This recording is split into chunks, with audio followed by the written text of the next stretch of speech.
संयम शहर में सरकारी घर में रहता था और पूरी कॉलोनी में सब उसके ऑफिस के ही लोग रहते थे।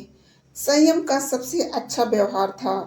जब सबने संयम को सरगम के साथ देखा तो लोग बोल उठे, बताया नहीं और अकेले अकेले ही शादी कर लिया। सब कुछ बहुत ही जल्दबाजी में हुआ। दादाजी को लड़की पसंद आ गई तो मैंने भी हाँ कर दी। संयम बोला, कोई बात नहीं भाई, बधाई हो बधाई हो। सबकी बधाई पाकर संयम और सरगम घर के भीतर पहुंचे। इतने दिनों से घर बंद था, इसलिए घर बहुत ही गंदा था। उसने सरगम से कहा, तुम कपड़े बदल कर हाथ मुंह धो लो और चुपचाप बिस्तर पर लेट जाओ, मैं तब तक सफाई करता हूँ।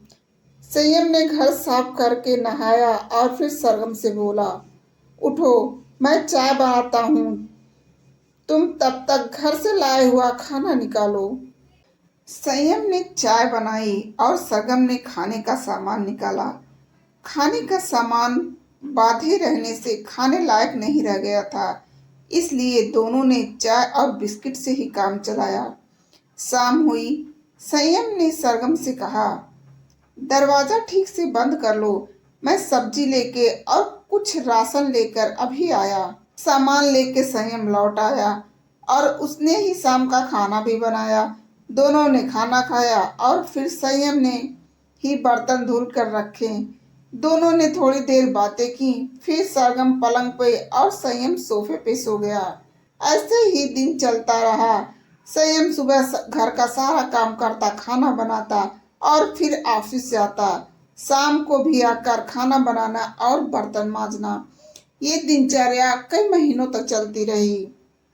उसके घर के बगल में ही ऑफिस में संयम के साथ काम करने वाले जोशी जी रहते थे, जिनसे संयम का अच्छा व्यवहार था।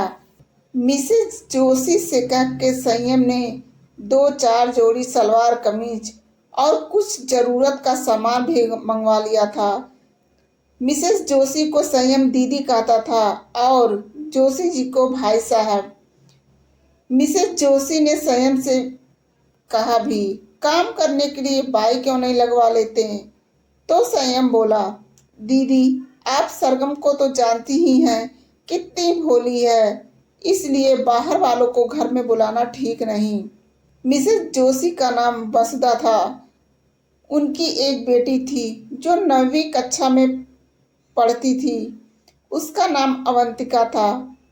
जब वह स्कूल की ड्रेस पहनकर जाती तो सरगम का भी मन करता कि वो भी स्कूल जाए, और यह बात वह संयम से कही। संयम ने सोचा, यह बात पहले उसके मन में क्यों नहीं आई।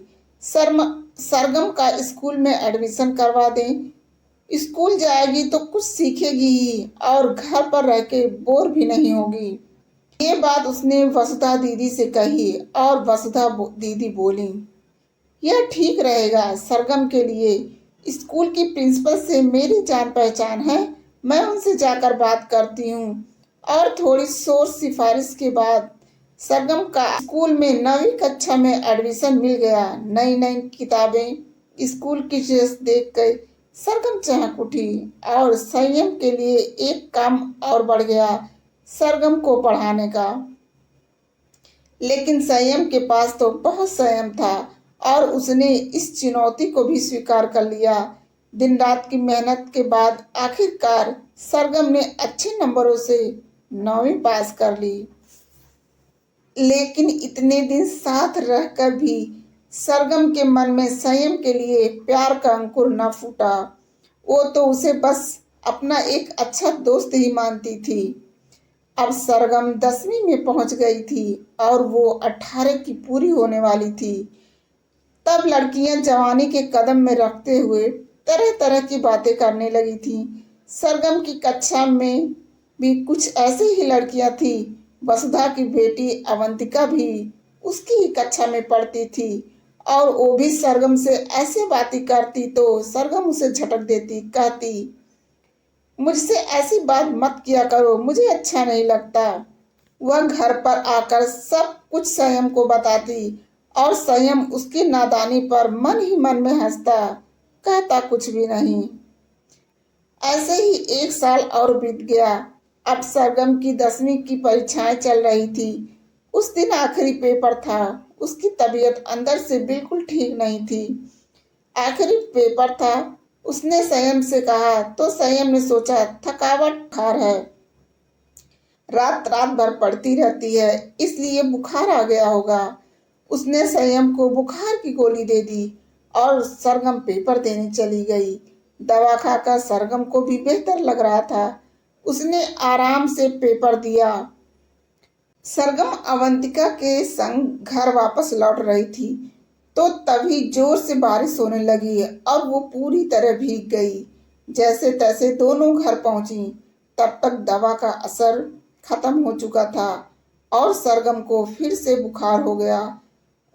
उसे घर तक पहुंचना मुश्किल हो गया था, जबकि स्कूल घर से ज्यादा दूर नहीं था। जैसे तैसे वो घर पहुंची, दरवाजा बंद किया और सोफे पर वैसे ही गीले कपड़ों में लेट गई। उसकी तबीयत ज्यादा खराब थी, शायद इसलिए कपड़े बदलने का होश न रहा। आज संयम जल्दी घर आ गया था क्योंकि उसे सरगम का पेपर चेक करना था कि आज का पेपर कैसा गया। दूसरी चाबी उसके पास रहती थी, इसलिए वो चुपचाप दरवाजा खोलकर अंदर आ गया। उसने देखा सरगम ने तो आज कपड़े भी नहीं बदले और ऐसे ही सो गई। तो उसे जगाने के लिए जैसे ही हाथ लगाया तो सरगम का बदन आग की तरह तप रहा था। गीले कपड़ों ने उसके ताप को और भी बढ़ा दिया था। कपड़े बदलने भी जरूरी थे। संयम ने हिम्मत करके सरगम के कपड़े बदले। सूखे कपड़े पहनाकर उसे बिस्तर पर लेटाया और वसुधा से कहा, सरगम की तबीयत खराब है, मैं डॉक्टर को लेने जा रहा हूँ, आप जरा ध्यान रखिएगा। संयम जल्दी से डॉक्टर साहब को लेके घर आ पहुंचा। डॉक्टर साहब ने सरगम का चेकअप किया तो बोले, इन्हें टाइफाइड हुआ है, अभी बिल्कुल माइनर स्टेज में है, इसलिए इन्हें बुखार हुआ है। खाने पीने का खास ख्याल रखें, लगता है बारिश में भीगने से इनकी तबीयत और बिगड़ गई है। डॉक्टर ने इंजेक्शन दिया, कुछ दवाएं लिखे और बोले 2 दिन बाद इन्हें मेरे क्लिनिक पे ले आइएगा, दोबारा चेकअप कर लूंगा। वो तो अच्छा हुआ शुरुआत में ही आपने इन्हें दिखा लिया, इसलिए मर्ज ज्यादा बढ़ नहीं पाया, नहीं तो ठीक होने में मुश्किल हो जाती है। अच्छा, अब चलता हूँ। मरीज को हल्का खाना दीजिए, फल वगैरह ज्यादा हो खाने में। अच्छा, मैं चलता हूँ। बहुत बहुत धन्यवाद डॉक्टर साहब। संयम ने डॉक्टर साहब का शुक्रिया अदा करते हुए उनकी फीस दी और उन्हें बाहर तक छोड़ाया और फिर सरगम के पास बैठ गया और उसका सिर सहलाते हुआ पूछा, अब कैसा लग रहा है? अभी थोड़ा ठीक लग रहा है। दोपहर में तबीयत ज्यादा खराब लग रही थी, इसलिए आकर ऐसे ही गीले ड्रेस में सोफे पे लेट गई।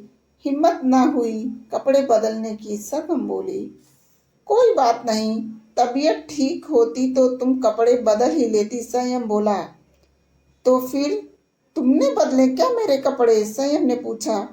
क्या करता, तुम्हारी तबीयत ठीक नहीं थी, तुम्हें होश ही नहीं था, इसलिए बदल दिए। संयम बोला, मुझे अब शर्म आ रही है। सरगम संकुचाते हुए बोली, अच्छा, तो तुम्हें शर्म भी आने लगी, लेकिन कब से? संयम ने चुटकी लेते हुए पूछा।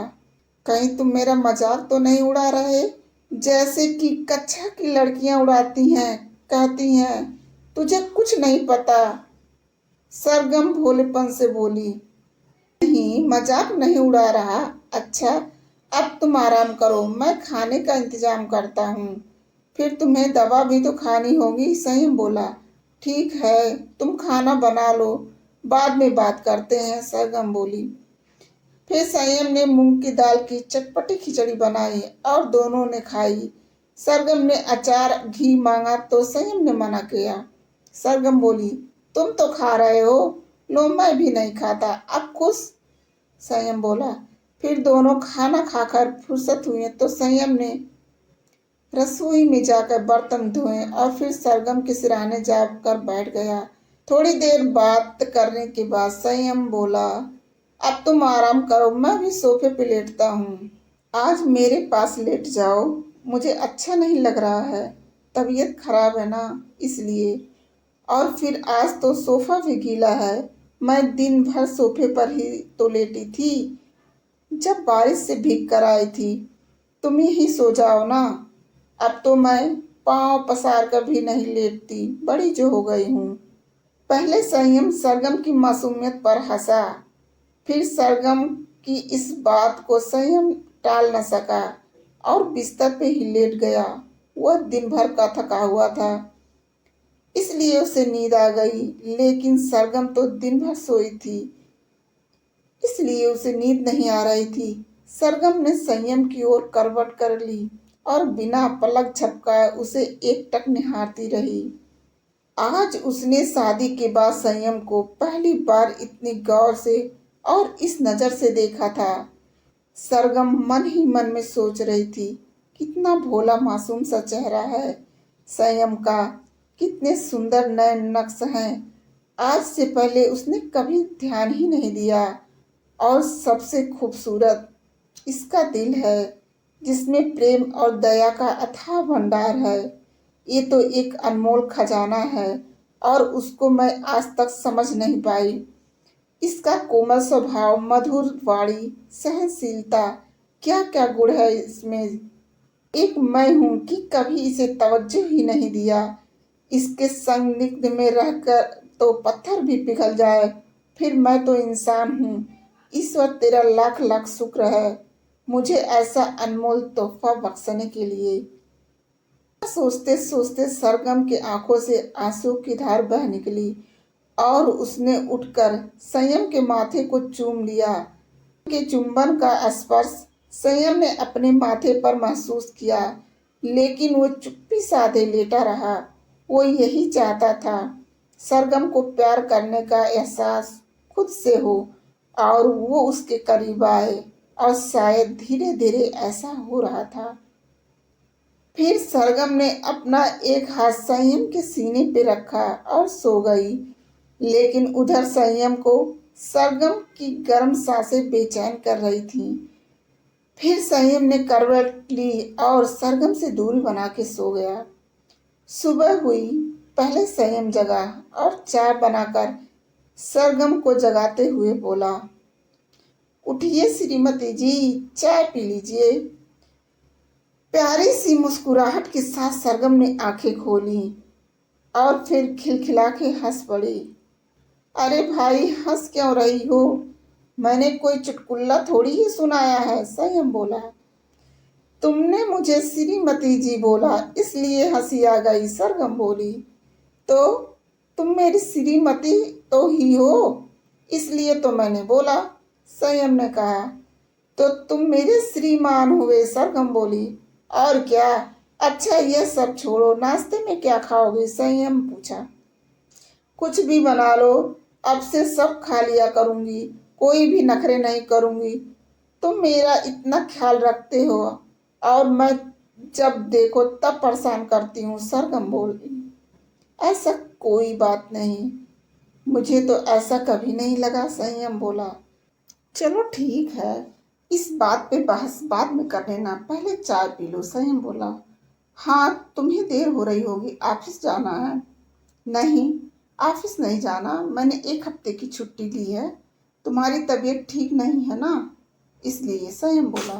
तब ठीक है, मैं भी तुमसे ढेर सारे बातें करना चाहती हूँ, सरगम बोली।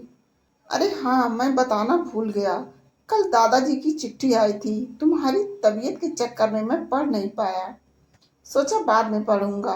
तुम जाकर नहा लो, तब तक मैं चिट्ठी पढ़ के देखता हूँ, आखिर क्या लिखा है। हाँ, हम लोग दिवाली गांव गए थे, तब से गांव भी तो नहीं गए, इसलिए उन्होंने खैर खबर पूछी होगी, सरगम बोली। सरगम नहाने चली गई और संयम ने चिट्ठी पढ़ी तो सच में जगजीवन राम जी दोनों का हालचाल पूछा था। चिट्ठी पढ़कर संयम नाश्ता बनाने चला गया। थोड़ी ही देर बाद सरगम नहा कर निकली। आज उसने लाल रंग की साड़ी पहनी, बहुत दिनों बाद आज उसने साड़ी पहनी थी। साड़ी को बहुत सलीके से बांधा था, क्योंकि अब उसने साड़ी पहनना सीख लिया था। फिर उसने मांग में सिंदूर भरा, लाल बिंदी लगाई, आंखों में काजल की पतली धार डाली, लाल चूड़ियां भी पहनी, पैरों में पायल भी डाल ली। खुले गीले बालों में जब वो संयम के सामने पहुंची तो संयम उसे एकटक देखता ही रह गया, लेकिन बोला कुछ नहीं। जब संयम ने कुछ नहीं कहा तो सरगम ने मजबूर होकर संयम से पूछा, ये लाल साड़ी कैसी लग रही है, बताओ तो जरा। अच्छी लग रही है। तब संयम का पूरा ध्यान पोहे की कढ़ाई पर था। ऐसा उसने जानबूझ के कहा ताकि सरगम चिढ़े। तुम देख नहीं रहे हो और कहते हो अच्छी लगती है, सरगम ने गुस्से में कहा। फिर संयम सरगम की ओर पलट कर बोला, तुम भी अच्छी लग रही हो और साड़ी भी। और क्या, फिर सरगम शर्मा गई। संयम यही तो चाहता था कि सरगम के मन में उसके लिए प्रेम भाव उत्पन्न हो। शायद अब यही हो रहा था। हफ्ते भर संयम घर पे रहा और अब दोनों एक ही बिस्तर पर लेटते, कुछ देर बातें करते और सो जाते। पति पत्नी वाला रिश्ता अब भी दोनों के बीच कायम न हुआ था। अब सरगम भी ठीक हो चुकी थी। डॉक्टर साहब भी बोले अब वो पूर्णतः स्वस्थ है। इसलिए एक हफ्ते बाद संयम ऑफिस जाने लगा। अब सरगम को अपनी जिम्मेदारियों का एहसास हो चला था। अब वो धीरे धीरे घर के काम सीख रही थी। कभी सब्जी काटती, कभी रोटी पकाते हुए हाथ जला लेती। यह सब देख के संयम बोलता, तुमसे किसने कहा काम करने के लिए? तो क्या सारी जिंदगी तुम मुझे पका कर खिलाते रहोगे? अब मुझे भी तो घर का काम सीखना चाहिए, सरगम बोली। मुझे दर्द में देख के तुम्हें दुख होता है और ये पूछते हुए सरगम की आंखें भर आती। दुख नहीं होगा मुझे, तुम मेरी पत्नी जो हो, संयम कहता। फिर सरगम कुछ न कहती, पलटकर धीरे से अपने आंसू पोंछ लेती ताकि उसको संयम न देख पाए। वो अब सजने संवरने लगी थी। रोज शाम को संयम के आने से पहले सलीके से श्रृंगार करती और जब संयम उसे अनदेखा करता तो उसे बहुत बुरा लगता। उसका दिल प्रेम से भरा था, लेकिन वो प्रेम जुबान तक आने में समय लग रहा था। बस वो तो अब उसकी आंखों से झलक रहा था। दोस्तों, आगे बढ़ने से पहले आपसे एक छोटी सी रिक्वेस्ट है, वीडियो को लाइक करें, चैनल को सब्सक्राइब करें। तो चलिए देर न करते हुए आगे की स्टोरी सुनते हैं। अब कुछ दिनों से संयम भी घर देर से आने लगा था, क्योंकि उसके ऑफिस में कोई नई लड़की आई थी जिसका नाम माधुरी था और उसे यहाँ की जगह के बारे में कुछ पता नहीं था, कहाँ क्या मिलता है। तो उसने अपनी मदद के लिए संयम से कहा और संयम भी तैयार हो गया उसकी मदद करने के लिए। वो जब भी घर का सामान खरीदने के लिए संयम को बुलाती तो संयम उसके साथ बाजार जाने लगा। वो वहीं उनकी ही कॉलोनी में रहती थी। उसे भी सरकारी घर मिला था। संयम का साथ जाना सरगम को फूटी आंख न सुहाता और वो मन ही मन में कुढ़कर रह जाती। ये कॉलोनी वालों को भी दिख रहा था कि संयम का माधुरी के संग व्यवहार कुछ ज्यादा ही बढ़ गया था। एक दिन यह बात वसुधा दीदी भी सरगम से बोली, जरा अपने पति की लगाम खींच कर रख, उस माधुरी से उसका ज्यादा मेल जोल अच्छा नहीं, कहीं आगे जाकर तुझे पछताना न पड़े। सरगम गुस्से से उबल पड़ी और घर जाकर बिस्तर पे लेट गई। दोपहर से शाम हुई और शाम से रात हो चली, लेकिन संयम अभी तक घर नहीं लौटा। तभी दरवाजे की घंटी बजी। वो उठी और उसने दरवाजा खोला। आज संयम माधुरी को लेकर घर आया था। माधुरी को देखकर उसका गुस्सा सातवें आसमान पे चढ़ गया। वो उस समय तो कुछ नहीं बोली, लेकिन माधुरी से बिना मिले ही अपने कमरे में जाने लगी। तब संयम बोला, सरगम देखो तो माधुरी आई है, जरा पानी वानी तो पिलाओ इन्हें। क्यों, इनके घर पे पानी नहीं है क्या? पास में ही तो रहती हैं, अपने घर जाकर पानी क्यों नहीं पी लेती? सरगम गुस्से से बोली। इतना सुनना था कि माधुरी बोली, सही तो कह रही है सरगम, मैं अपने घर जाती हूँ, वहीं पानी पी लूंगी। इतना कहकर माधुरी चली गई।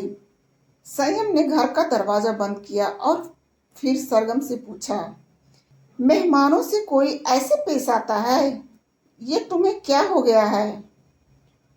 वो मेरे घर मुंह उठाकर चली आएगी और मैं सहन कर लूंगी, सरगम बोली। उसने तुम्हें तो कभी कुछ बुरा नहीं बोला, संयम बोला। बोल तो नहीं रही है लेकिन कर तो रही है, सरगम बोली। क्या कर रही है वो? संयम पूछा। तुम्हें मुझसे दूर करने की कोशिश। सरगम ये कहते कहते रो पड़ी। तो तुम्हें क्या फर्क पड़ेगा अगर मैं तुमसे दूर हो जाऊं? तो संयम ने पूछा। मैं तुम्हारे बिना मर जाऊंगी, सरगम बोली। लेकिन तुम क्यों मरोगी मेरे बिना? संयम पूछा। क्योंकि मैं तुमसे प्यार करने लगी हूँ और तुम्हारे बिना नहीं जी सकती। और सरगम रोते हुए संयम के गले से लग गई। सच में मुझसे प्यार करती हो? संयम ने पूछा। हाँ सच में, सरगम रोते हुए बोली। पगली हो तुम। मैं पता है तुमसे कब से प्यार करता हूँ। जब से तुम दुल्हन के लिबास में बिस्तर पर पांव पसार कर लेटी थी, तब से, उस रात से तुमने माथे को चूमा था, उसकी गर्माहट मुझे आज तक अपने माथे पे महसूस होती है। मेरे प्यार को समझने में तुमने इतनी देर लगा दी। और ये कहते कहते संयम की आंखें भी बरस पड़ी। उसने सरगम को अपने सीने से जकड़ लिया। अच्छा, तो उस रात तुम जग रहे थे जब मैंने तुम्हारा माथा चूमा था? तुमने कुछ कहा क्यों नहीं? सरगम ने पूछा। वो कहने वाली बात थोड़ी थी, मुझे पता चल गया था कि तुम मुझे चाहने लगी हो, संयम बोला। अच्छा, और यह कहते कहते सरगम ने और भी कस के संयम को अपने बाहों में जकड़ लिया। उस रात चांद और उसकी चांदनी ने दोनों के मधुर मिलन की गवाही दी। अब दोनों की जिंदगी ने सही मोड़ लिया था। अब सरगम पूर्णतः गृहिणी बन चुकी थी। जब वह इस बार गांव गई तो सभी उसे देखते ही रह गए कि ये वही अल्लड़ सरगम है जिसे कुछ पता नहीं था। अब देखो, पूरा घर सिर पर उठाए घूमती है, सारे काम काज में निपुण हो गई है। वो इस बार मायके भी गई और कनकलता ने जब दोनों को देखा तो बोली, आखिरकार दामाद जी सरगम का दिल जीतने में कामयाब हो गए। कुछ दिन रहकर दोनों फिर सहरा गए, क्योंकि सरगम ने अब 10वीं पास करके 12वीं में एडमिशन ले लिया था। उसे संयम ने पढ़ाई जारी रखने पे जोर दिया। अब दोनों की जिंदगी की गति सुचारू रूप से चल रही थी। और उधर अब कमलेश्वर के घर पे कमलेश्वर ने अब ग्रेजुएट कर लिया था। अब वो अपने आगे के भविष्य को लेके चिंतित था कि अब वो क्या करे। उसने इंजीनियरिंग कर ली थी और नौकरी की तैयारी में लगा हुआ था। तभी एक दिन उसकी माँ सुमित्रा ने उसके पास जाकर पूछा, क्यों रे, तेरे भाई और बहन का ब्याह हो चुका है, तू कब ब्याह रचाएगा? अगर तू कहे तो तेरे लिए कोई लड़की देखूं। माँ, कितनी बार कहा है मुझे अभी ब्याह नहीं करना, इस झमेले में नहीं फंसना, जब होगा तो कर लूंगा। तुम्हें मेरे ब्याह की इतनी चिंता करने की जरूरत नहीं, कमलेश्वर बोला। मत कर उसका इंतजार, न जाने कहाँ होगी वो, सुमित्रा बोली। मैं सरगम का इंतजार बिल्कुल भी नहीं कर रहा, बस मुझे अभी ब्याह नहीं करना, कमलेश्वर बोला। तेरी आंखें सब कहती हैं, तू मुझे लाख छिपा ले। उसकी गुड़िया, उसकी चूड़ियां और उसके रिबन को कल मैंने तेरे पुराने सिंदूक में देखा, कमरे की सफाई करते वक्त, सुमित्रा बोली। गलत समझ रही हो माँ, ऐसा कुछ नहीं, कमलेश्वर बोला। मैं बिल्कुल सही समझ रही हूँ बेटा, वो तेरे भाग्य में नहीं। अब तक तो उसका ब्याह भी हो चुका होगा, सुमित्रा बोली। मैं भी देखना चाहता हूँ कि मेरा भाग्य मुझे कब तक रूठा रहता है। तू जिद नहीं छोड़ेगा, सुमित्रा बोली। माँ, जिद तो तुम कर रही हो, कमलेश्वर बोला। मैं नहीं करती जिद, लेकिन एक बार फिर कहूंगी, उसका इंतजार केवल तुझे कष्ट ही देगा। इतना कहकर सुमित्रा चली गई और कमलेश्वर फिर से अपनी पुरानी यादों में डूब गया। दोस्तों, आगे बढ़ने से पहले आपसे एक छोटी सी रिक्वेस्ट है, वीडियो को लाइक करें, चैनल को सब्सक्राइब करें। तो चलिए देर न करते हुए आगे की स्टोरी सुनते हैं। सरगम और संयम के रिश्ते की मजबूती देखकर माधुरी को बिल्कुल अच्छा न लगता, क्योंकि अब संयम ने माधुरी से बिल्कुल दूरी बना ली थी। संयम ये बिल्कुल नहीं चाहता था कि अब सरगम और उसके दरमियान कोई भी तीसरा आए। वो इस शहर में नहीं आई थी, इसलिए संयम उसकी मदद कर रहा था। फिर उसे यह भी तो जानना था कि सरगम के मन में क्या है, माधुरी के साथ रहने से सरगम की क्या प्रतिक्रिया होती है। और अब यह उसने जान लिया था कि सरगम उसे कितना प्यार करती है। दोनों को साथ देखकर माधुरी मन ही मन में कुढ़ती रहती। वो संयम से दोस्ती बनाना चाहती थी, लेकिन संयम उससे दूर भागता। ऑफिस में भी अब वह उससे कोई मतलब ना रखता। माधुरी सामने पड़ती तो अपना रास्ता बदल देता। इस बात से माधुरी के मन में सरगम के प्रति दुर्भावना पैदा हो गई। सरगम और संयम का रिश्ता प्यार और हमदर्दी के छांव में फल फूल रहा था। संयम के प्यार की मिठास के साथ साथ अब सरगम ने 11वीं पास कर ली और 12वीं में पहुंच गई थी। समय के साथ उसमें समझदारी और गंभीरता भी आती जा रही थी। अब कक्षा की लड़कियां उसे यह देखकर ना कहती कि तुझे कुछ नहीं आता। संयम और सरगम की शादी की तीसरी सालगिरह थी। संयम ने सरगम को तब कश्मीर ले जाने का सोचा और वो दोनों कश्मीर घूमने के लिए गए। सरगम तो कश्मीर की वादियों में खो सी गई थी। वो पहली बार कहीं घूमने गई थी और उस पल को अपनी आँखों और दिल में हमेशा हमेशा के लिए कैद कर लेना चाहती थी। उसने उस पल को संयम के साथ भरपूर जिया। कश्मीर से लौटने के बाद 1 महीने के भीतर सरगम ने खुशखबरी दी। ये खबर संयम ने चिट्ठी द्वारा जगजीवन राम जी को दी। जगजीवन राम जी तो खुशी के मारे फूले न समाये और सब मिलकर उस पल का इंतजार करने लगे, जिस पल सरगम की गोद में नन्ही सी जान होगी। जब सरगम के प्रसव को 1-2 महीने शेष बचे थे तो जगजीवन राम जी ने दमयंती को सरगम की देखभाल के लिए संयम के पास भेज दिया। महीने बीते और सबको इंतजार का फल मिला। सरगम ने एक खूबसूरत बेटे को जन्म दिया। जब सरगम बेटे को गांव लेकर पहुंची तो जगजीवन राम जी पर पोते को देखकर निहाल हो उठे और बोले, अब मर भी जाऊं तो कोई गम नहीं। अपने संयम की औलाद को गोदी में खिला लिया और अब ईश्वर से कुछ नहीं चाहिए। जगजीवन राम जी ने बड़ी धूमधाम से बच्चे का कुआं पूजन और नामकरण करवाया और बच्चे का नाम उन्होंने पुलकित रखा। पुलकित को लेकर सरगम मायके भी पहुंची। संतोषी भी खुश हुई, लेकिन सबसे ज्यादा कनकलता खुश थी। उसने बच्चे की खूब बधाइयां ली और उसे ओम वाले लॉकेट और सोने की चैन पहनाई। सरगम को भी तोहफे में सोने के कंगन दिए और दोनों की नजर उतारी।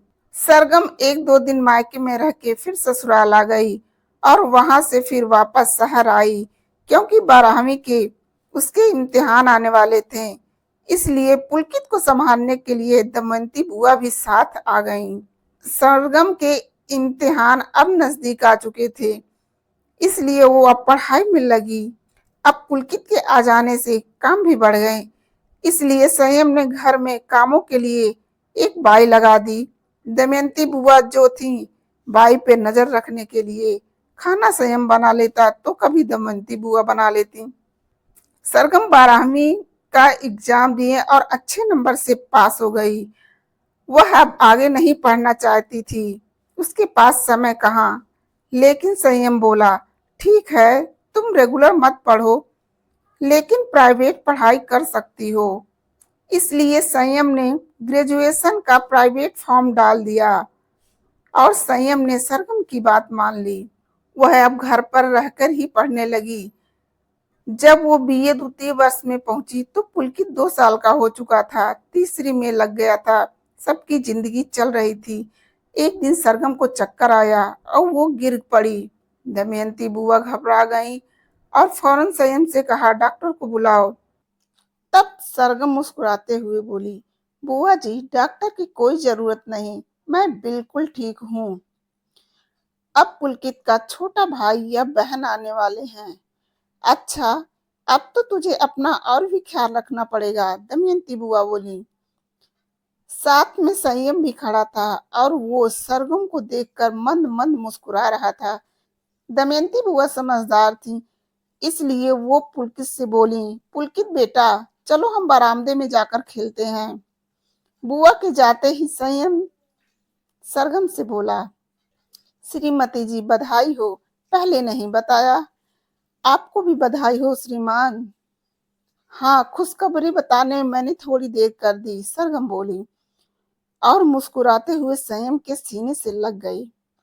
ये खुश ये खुशखबरी भी संयम ने चिट्ठी में लिख के गांव भेज दी।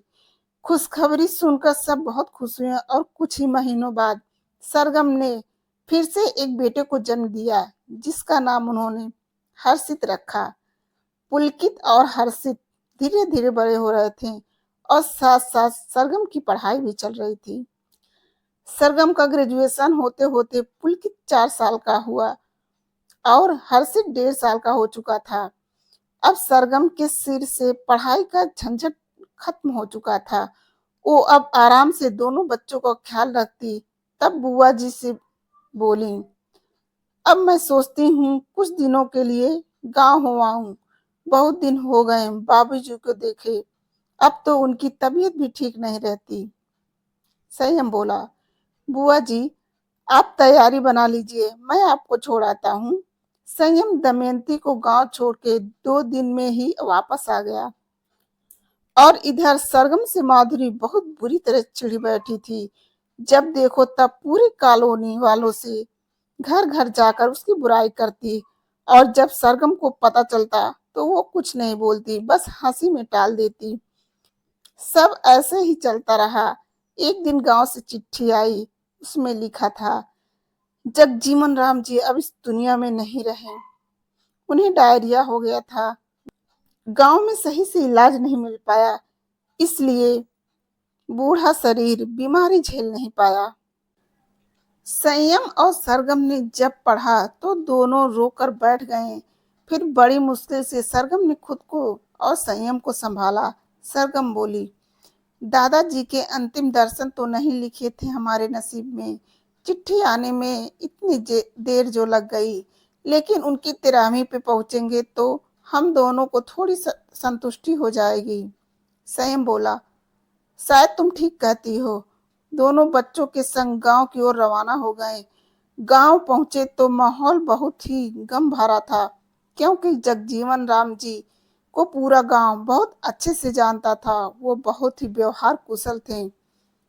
रघुवर दयाल जी भी दिनेश के संग आए। गम भरे माहौल में 13वीं निपटी। संयम 13वीं के 2-4 दिन के बाद आने को हुआ। दमयंती बोली, संयम बेटा, मुझे भी अपने साथ ले चल। बाबूजी की छत्र छाया में यहाँ पल रही थी, अब वे नहीं रहे तो अब इस घर में रहने को जी नहीं करता। हाँ बुआ जी, मैं भी यही चाहता हूँ, आप हमारे साथ आके रहिए। और फिर दमयंती सबके संग शहर पहुंच गई। जिंदगी ने एक बार फिर रफ्तार पकड़ी। खबर आई कि रघुवर दयाल जी बारिश में सुबह सुबह खेत देखने गए थे। फसल को ज्यादा नुकसान तो नहीं हुआ, तभी जोर की बिजली कड़की और बिजली उनके ऊपर गिरी, जिससे उनकी मौत हो गई। यह खबर सरगम के लिए बहुत दर्दनाक थी। रोते बिलखते अपने परिवार संग वो रघुवर दयाल जी के 13वीं में मायके पहुंची।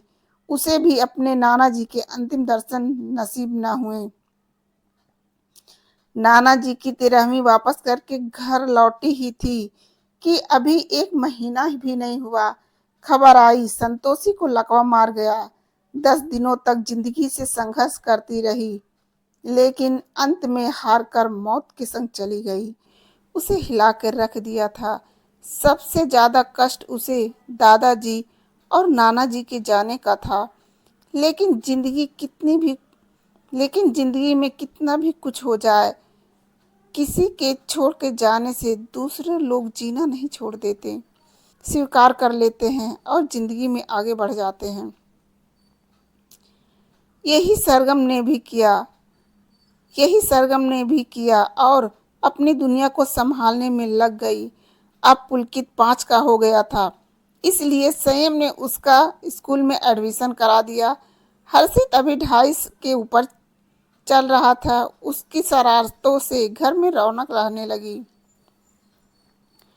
बुआ बुआ भी पोतों के संग मस्त रहती, हंसी खुशी से जिंदगी बीत रही थी। तभी एक दिन संयम अपने स्कूटर से बाजार गया सामान खरीदने। खरीदारी करके घर को लौट रहा था कि एक बच्चा उसके स्कूटर के सामने आ गया। उस बच्चे को बचाने के चक्कर में संयम ने अपना स्कूटर दूसरी दिशा में मुड़ा तो सामने से ट्रक से जा भिड़ा। मौके पर लोगों ने उठाकर उसे अस्पताल पहुंचाया। उसे गंभीर चोट आई थी। यह खबर जब दमयंती और सरगम को पता चला तो दोनों बच्चों को वसुधा दीदी के पास छोड़ के जोशी जी के साथ अस्पताल पहुंची। डॉक्टर ने दोनों से कहा, मरीज से मिल लीजिए, शायद उनके पास ज़्यादा वक्त नहीं। यह सुन के दोनों के होश उड़ गए। दोनों सहमी सी संयम के पास पहुंची। दोनों ने संयम को देखा तो अटकती और उकड़ती हुई सांसों के साथ बोला, मुझे तुम दोनों वचन दो कि मेरे बाद सरगम दूसरी शादी कर लेगी।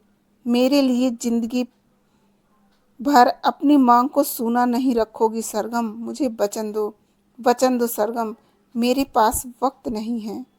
सरगम तो ना बोल सकी, क्योंकि वो क्या जवाब देती संयम को। उसके पास उसके साथ ही जीवन भर रहना चाहती है। लेकिन तभी दमयंती हिम्मत करके बोली, संयम, जैसा तू चाहता है वैसा होगा। संयम ने यह सुना और संतोष के साथ अपनी आखिरी सांस ली। संयम को जाता देख सरगम फूट फूट के रो पड़ी। संयम के मृत शरीर का अंतिम संस्कार कर दिया गया। गांव से सब आए, लेकिन अब सबके मन में सरगम के लिए पहले वाले भाव नहीं रह गए थे। उन्हें लगता कि उनकी बहू ही उनकी जवान बेटे को खा गई। 13वीं के बाद सब ने जल्द से जल्द वापस जाने की तैयारी बना ली।